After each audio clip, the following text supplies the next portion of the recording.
Vem cá, você já se perguntou por que produtos incríveis, às vezes eles fracassam completamente? Hoje a gente vai falar sobre uma lei bastante interessante que explica exatamente por que minha loja falhou e por que 95% das empresas cometem o mesmo erro. E no fim você vai responder aqui nos comentários se já cometeu ou quem sabe está cometendo esses erros no seu negócio. O motivo de eu gravar esse vídeo é porque eu estou lendo um livro que se chama Comece pelo Porquê. Eu vou trazer esse livro daqui uns dias aqui também para fazer um resumo sobre ele, que é muito interessante para os negócios. E mais essa lei que eu vou trazer, que é a lei da difusão da inovação, não foi inventada no livro, não foi inventada pelo esse autor. Ela é bem antiga, é de 62, mas no livro ele explica. E eu decidi trazer aqui para vocês antecipadamente, porque é bastante interessante, tem muitos insights aqui que você pode tirar para o seu negócio. Essa lei, como eu falei, ela é bastante antiga. Ela foi criada em 62 por Everett Rogers. Eu não sei pronunciar, eu não sei falar inglês, mas é mais ou menos essa a ideia, o nome do cara. O conceito da lei é como as inovações se espalham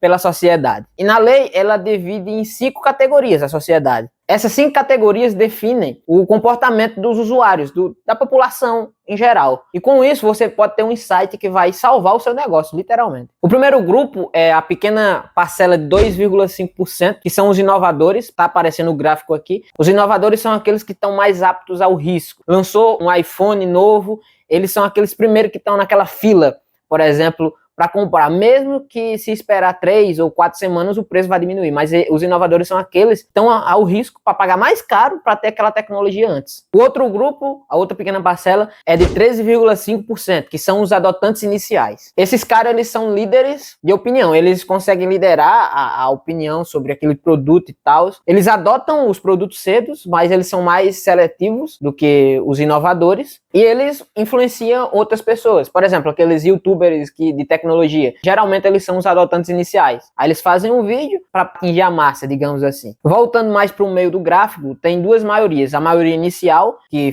é 34%. Essa maioria inicial, elas esperam ver se funciona o produto, aí elas compram. Elas são menos pragmáticas, elas não gostam muito de arriscar para comprar. Enquanto a maioria tardia, que é os outros 34%, eles são mais céticos, eles só adotam quando realmente é necessário. Um exemplo que o próprio autor fala lá no livro, que ele não é um adotante inicial ou um inovador quando se trata de roupa, de, por exemplo, uma calça jeans que é de marca, ou etc. E ele diz que a irmã dele, por exemplo, quando lança um jeans novo de marca, ela compra logo e ele só compra realmente quando é necessário, quando realmente a calça dele tá velha, e ele diz que nem sabe se vale a pena ou não comprar aquela roupa. Eles precisam de mais convencimento e geralmente essas duas maiorias aqui, elas precisam sim de prova social. E um exemplo da maioria tardia é aqueles que compraram um smartphone apenas em 2015, mesmo depois do lançamento do iPhone em 2009 até 2015. Eles demoraram quase 8 anos para adotar o smartphone. Essa é a parte da maioria tardia. E geralmente, essas duas maiorias, principalmente a maioria tardia, é aquela que ela compra o seu produto, ela vai competir por preço, ela quer que você venda o mais barato possível e ela vai exigir o máximo de qualidade possível, por mais que ela esteja pagando mais barato para você. E os últimos são os retardatórios, que fazem parte de 16%. Esses caras são os últimos a adotar os produtos. Um exemplo que tem até no próprio livro é um lançamento, por exemplo, de um telefone de botão. Esses caras só vão adotar esse telefone quando pararem de produzir ou de fabricar aqueles telefones que tinham aquele botão redondo. Então são os caras mais difíceis a adotar essas tecnologias, essas coisas inovadoras. E o erro fatal é apostar nessas maiorias, porque essas maiorias, como eu já falei, elas vão querer comprar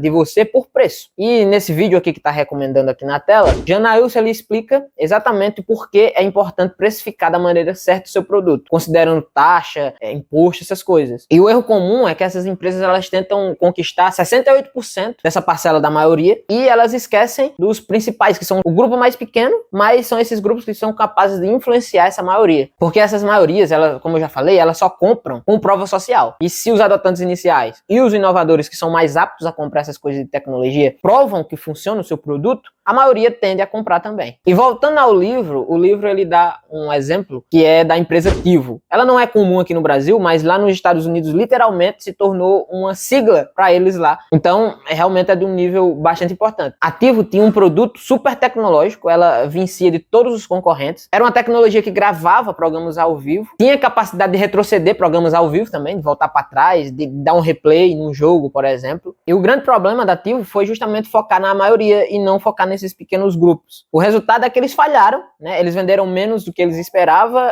e o resultado é que eles fecharam. Só que o marketing foi tão agressivo, na maioria, que literalmente se tornou uma sigla, essa palavra lá nos Estados Unidos. Aí a lição que traz aqui é que um produto incrível, ele não basta se ele não conseguir atingir uma certa barreira. Nesse vídeo aqui que tá recomendando aqui, eu falo sobre uma ideia que é uma ideia genial, que quase quebrou o nosso negócio, a Somos IJ aqui. É bastante interessante, só que a gente errou rápido, né? É claro. Nesse vídeo aqui eu explico. Bastante interessante pra você também, então assista depois desse vídeo aqui. E outro exemplo aqui que eu trago também é o Google Glass. Quem é que lembra aqui do Google Glass? Eu lembro que ficava aparecendo direto anúncio pra mim. Eles focaram na maioria, como eu falei, né? O resultado foi que fracassaram e tal, e pararam de fabricar aqueles produtos. E aqui eu vou explicar como que a gente fez isso com a nossa loja e a gente falhou especificamente nesse erro aí. A loja Trono, vou dar novamente um resumo, já tem vários vídeos aqui que eu explico a origem da loja Trono, como que a gente trabalhou com ela. A gente era um dropshipping, a gente trouxe para nossa cidade e aqui na cidade a gente literalmente falhou. No dropshipping, a gente vendia produtos de tecnologia, só que por conta do frete, as pessoas não conseguiam comprar aqui da nossa cidade, não conseguiam comprar porque o frete ficava caro. Quando a gente lançou a loja Trono pro dropshipping, a gente fez uns vídeos e tal,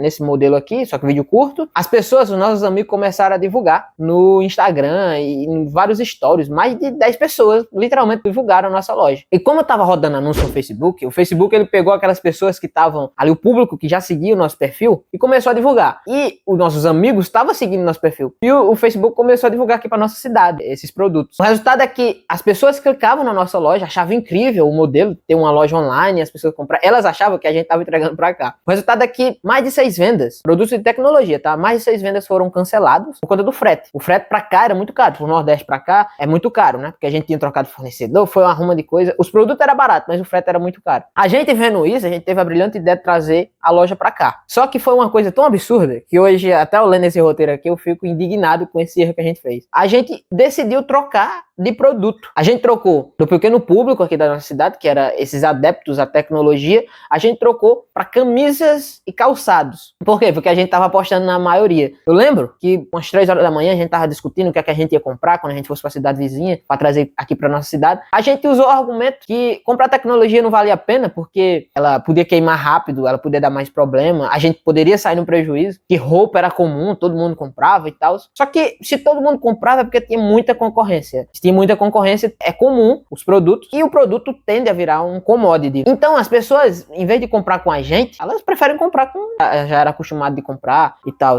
O resultado é que a gente não queria arcar com um prejuízo de, por exemplo, a gente dava uma garantia de 15, 30 dias para os produtos. Geralmente esses produtos queimavam, que alguns poucos produtos queimavam. A gente não queria arcar com o prejuízo de dar um novo para as pessoas e inventou de comprar camisa. Só que camisa tem um problema muito grande, que é o tamanho, modelo, etc. E outro problema, quando a gente chegou na nossa cidade vizinha para comprar no atacado, para comprar mais barato, a gente não conseguiu achar os fornecedores bons de camisa e a gente agiu por emoção e comprou calçado. Pior ainda, para nossa cidade eu acho que é o pior produto possível. Se encaixa também esses mesmos erros aí de tamanho, modelo, etc. Só que é pior ainda de vender. Então o nosso grande erro foi, a gente tinha basicamente testado, os produtos tinham dado certo, 6, 7 pessoas tentaram comprar nossos produtos. Por conta do frete, como eu já falei, foi cancelado a compra dos produtos e a gente teve essa brilhante ideia de trocar de produto. Se a gente tivesse continuado com os produtos que a gente estava vendendo, com a proposta que a gente estava trazendo ali, que era ter uma loja online que a pessoa comprava e a gente entregava em menos de um dia, a gente teria um grande sucesso hoje. Porque nessa época, quando a gente era dropshipping, as pessoas achavam que a gente estava entregando aqui, as pessoas que tentaram comprar eram aqueles caras que já estavam adeptos à tecnologia. E a gente estava vendendo produtos de tecnologia. Então, a gente estava apostando nos inovadores e nos adotantes iniciais, nos 16% ali. E a gente fracassou nesse detalhe e a gente não prestou atenção. Óbvio que não foi apenas esse erro, mas eu imagino que foi um dos principais erros mesmo, que a gente não tinha percebido, que a gente fez. Mas se você quiser saber mais sobre essa história,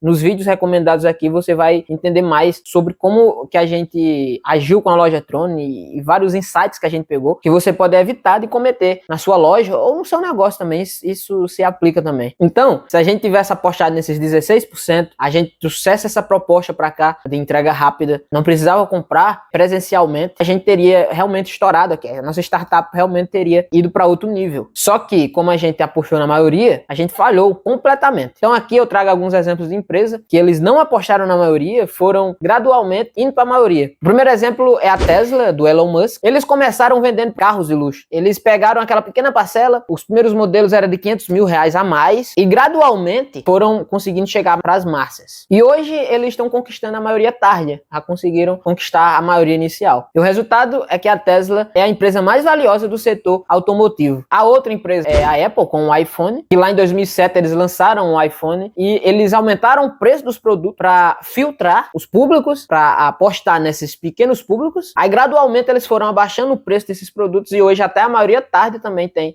iPhone. E a chave é que eles começaram pequeno para um público bem específico. E as outras duas últimas empresas é a Netflix e o Airbnb. E ambas também começaram com públicos bem seletos. A Netflix apostou naqueles caras que compravam CD online e chegava por correio. O Airbnb apostou naqueles caras que viajavam, aqueles aventureiros e tal. E hoje ambas dominam o setor delas. Aí como é que você aplica na sua empresa? Coloca lá no seu brainstorm. Identifica os seus adotantes iniciais. Quem são os caras que adotariam o seu produto primeiro? O que motiva eles a comprar coisas novas, a experimentar uma tecnologia nova ou qualquer algo do tipo? Aí depois que você souber dessas coisas todas no seu brainstorm, você cria o produto especificamente para esses caras. Um produto que resolve um problema específico, um preço e um posicionamento adequado. Não esqueça de colocar uma precificação correta do seu produto. E a comunicação tem que ser direta para esses caras. Tem que ser bem específica para esses caras. Quando você anunciar no Facebook, por exemplo, essas pessoas que se identificam nesse público comprem de você. Aí você usa esses adotantes iniciais para influenciar a maioria. Aí com o tempo você vai conseguir atingir a massa. E não por etapas. O processo gradual é muito importante. Aí qual é os sinais que você está errando? Você tenta convencer todo mundo de uma vez. A loja Trono, por exemplo, quando ela era tecnologia, a gente tinha um público específico. Quando a gente foi para vender tecnologia, a gente tava apostando em todo mundo. A gente tava mandando anúncios para todo mundo. A gente tava mandando mensagem para todo mundo. A gente não tinha um público, a gente não tinha uma conversa,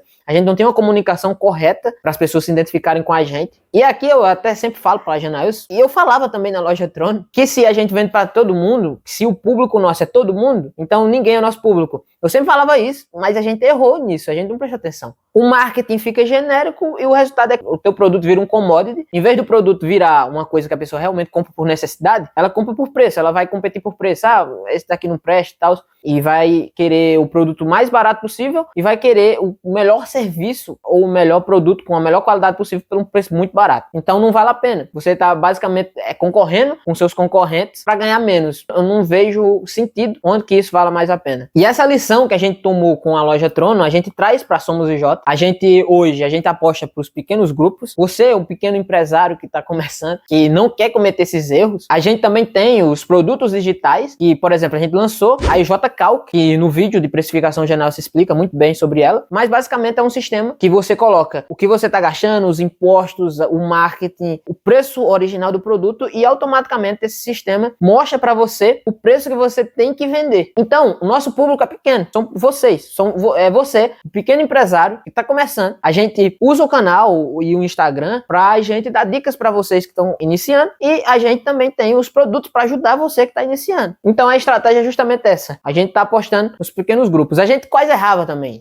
No vídeo lá que eu falo da ideia genial, a gente também tava apostando na maioria. A gente trouxe pra nossa cidade, tava apostando nos caras só pra gente conseguir caixa, só que a gente viu que o preço tava errado e a gente adaptou e trouxe a Somos IJ pro que a gente realmente sabe fazer. Então é aqui que eu pergunto a você. Você já errou ou tá errando sobre esses aspectos? Comenta aqui embaixo. Eu quero saber. Eu tô curioso, realmente. Quero saber a porcentagem das pessoas que erram nesse quesito. Então, se gostou, se esse conteúdo agregou a você, deixa o like aqui, se inscreva no canal e ativa o sininho para mais conteúdos como esse. Que eu e Janaíus, toda semana, a gente traz um vídeo com um insight ou com uma dica de gestão para o seu negócio. Então é basicamente esse o vídeo e a reflexão que eu deixo é para você prestar atenção no seu público, para você não apostar em todo mundo. Então é isso e até mais.